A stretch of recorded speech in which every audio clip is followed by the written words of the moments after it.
সাকিব আল হাসানের ভক্ত কারা আছেন? সাকিব আল হাসানকে খেলোয়াড় হিসাবে অপছন্দ করেন বাংলাদেশে হয়তো এমন মানুষ খুঁজে পাওয়া যাবে না। হালকা অ্যারোগ্যান্ট, হালকা একটু বেয়াদব টাইপ, বাট তারপরেও অ্যাজ এ খেলোয়াড় বাংলাদেশে সবাই তাকে ভালোবাসে। বাট যেই মাত্র আওয়ামী লীগের এমপি পদ বাগায় নিলেন পলিটিক্যাল পয়েন্ট অফ ভিউতে, অথবা আওয়ামী লীগের বিভিন্ন যেই অপকর্ম আছে এগুলার কারণে মানুষ যেখানে অপছন্দের একটা তালিকা ছিল সেখানে সাকিব আল হাসানকে জোড়াই দিচ্ছে, তাই না?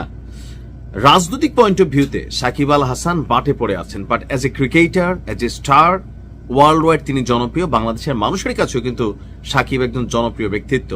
তবে সরকার পতনের পর সাকিব দেশ ছেড়া চলে গেছিল কোথায়, বা আগে পরে আমেরিকাতে গেছিল। এরপরে সাকিব আল হাসান তিনি তার অবস্থানে শক্ত ছিলেন। ইভেন আওয়ামী লীগের পক্ষে তিনি তার প্রচার প্রচারণা করেন, মাঝে মাঝে বক্তব্য দেন, তবে অন্যান্যদের তুলনায় একটু কম। তো বিসিবিতে বা বাংলাদেশ জাতীয় ক্রিকেট টিমে সাকিব আল হাসান ফিরবেন নাকি ফিরবেন না, এটা নিয়ে অনেক আলোচনা, দেন দরবার, সাবেক উপদেষ্টা আসিফ মাহমুদ সজীব ভুইয়া মানে অনেক কাহিনী টাহিনী করছে। কিন্তু ফাইনালি আপনি দেখেন সাকিব আল হাসানকে আপনার আবারও জাতীয় দলে ফেরানোর উদ্যোগ নিয়েছে বাংলাদেশ ক্রিকেট বোর্ড। এই ইউনূস সরকার চলে গেলে এখানে মবের বিষয়টা নাই হয়ে যাবে অর্ধেক, এটা মনে রাখেন, এটা অ্যাডভান্স আমরা বলতে পারি। তো সাকিব আল হাসান এখন কেন দেশে আসেন? আসলে মবের শিকার হবে, গ্রেপ্তার হবে, হত্যা মামলার আসামি হবে। বাট যখন সরকার তাকে আনতে চাইবে তো সেই ক্ষেত্রে তার যে মামলাগুলো আছে এগুলার দায়ভার সরকার নেবে। যেমন ধরেন সরকার পতনের পর বাংলাদেশে সারা পৃথিবী থেকে বিএনপি জামাতের নেতাকর্মীরা যখন ঢুকছেন তাদের সবার বিরুদ্ধে তো মামলা ছিল, মামলাগুলো একটা সেটেলমেন্টে যায়, তারপরে আদালত থেকে জামিন হয়, তারপর তারা কিন্তু সবাই দেশে প্রবেশ করেন। এখন তো বাংলাদেশেও সাকিব আল হাসানকে ফেরানোর জন্য বিসিবি যে উদ্যোগ নিচ্ছে টোটাল লাইবিলিটিটা তারা নিবে। বলা হচ্ছে যেসব ভেন্যুতে খেলার মতন ফিট সেখানে নির্বাচন নয়, নির্বাচকেরা সাকিবকে দলভুক্ত করবেন। দেশে বা দেশের বাইরে যে কোনো ভেন্যুতে আগামী সিরিজ থেকেই তাকে দলে ডাকতে যাচ্ছে নির্বাচকরা। পুরোপুরি শারীরিকভাবে ফিট থাকলে বাংলাদেশের পরবর্তী হোম এবং অ্যাওয়ে এই দুই টাইপ সিরিজেই বাংলাদেশ দলে খেলতে যাচ্ছে সাকিব আল হাসান। সেই সঙ্গে আবারও তাকে কেন্দ্রীয় চুক্তির প্রস্তাবও দিয়েছে বিসিবি।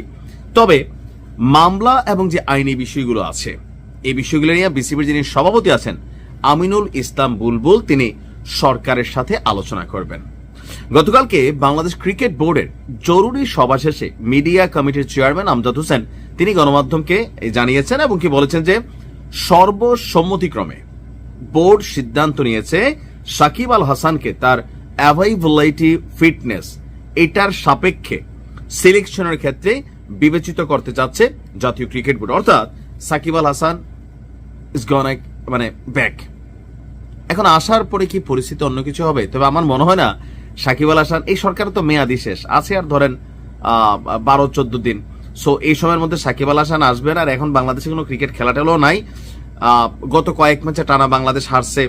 এরপর হচ্ছে যে বিভিন্নভাবে আপনার সাকিব আল হাসানের অনুপস্থিতি দল ফিল করছে। আর সাকিব খেলতে চাচ্ছে, সেও বলে যে আমি চাই ক্রিকেট থেকে আমি অপশন নেব, বাট দেশের মাটিতে যে কোনো একটা ম্যাচে সাকিব আল হাসানের যেই মানে ক্রিকেটকে বিদায় জানানোর যে পরিকল্পনা ছিল সেটাই সম্ভবত বাস্তবে আসতে যাচ্ছে। আর এই সরকার বিদায় হয়ে গেলে, বিএনপি সরকার আসলে এখানে কোনো ধরনের ঝামেলা হবে না সাকিব আল হাসানের সাথে, কারণ বিসিবি বা ক্রিকেট বোর্ড তারা পার্ট অফ গভর্নমেন্ট। তো এখানে অবশ্যই একটা ডিলের বিষয় আছে, ক্রীড়ামন্ত্রী আছেন। তো যাই হোক, খেলোয়াড় সাকিবের প্রতি আমার সবসময় এক ধরনের একটা পজিটিভ ফিটনেস ছিল। বাট যখন রাজনীতিতে ঢুকছেন, আমি সবসময় বলি কোন দলে গেছেন এটা জরুরি না। এখন বিএনপি তো যাইতে পারেন, কথার কথা জামাতে যাইতে পারেন, তবে আমি মনে করি শিল্পী, খেলোয়াড় তাদের আসলে রাজনীতি করা উচিত না। তারা এমনি সর্বজন শ্রদ্ধেয়। ভালো থাকুন, আসসালামু আলাইকুম।